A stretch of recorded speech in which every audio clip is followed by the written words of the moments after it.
And a senator who's a friend of mine, you wouldn't believe that because we went through a rough campaign together. It was nasty. We got along so well, and everybody, we actually did joint rallies. Can you believe it? He wanted to get some of the action, so he's smart. He said, would you do a rally with me? But we did joint rallies, and the press used to say, will you ever, start fighting? I said, don't worry, it'll come. He said the same thing. Don't worry, it'll come. He's a very tough guy, very brilliant guy. In fact, when I said, because I had never gone into a debate before officially. My whole life was a debate, but I'd never debated before officially. And I said, let me find out about my competition. Who are these people? Because many of them, they were senators and mostly senators and governors. And I said, well, why don't we start with this guy named Ted Cruz? Let me, well, he was the best student at Harvard, #1 in his class. He was the best student at Princeton or something. And he was the national debate champion for 3 years.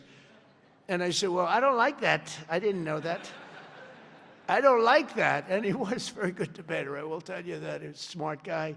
But I'll never forget, because he was the first one I looked at. I've just joined the ranks of politics. And the first famous, that was the Rosie O'Donnell. Remember that? Only Rosie O'Donnell? Ireland, you can keep her. Ireland has done us tremendous. The head of Ireland said, are all your people this way? We don't want that. But Ted Cruz has one thing that I like. If I ever have problems, because it's hard to get people approved, he's a brilliant legal mind. He's a brilliant man.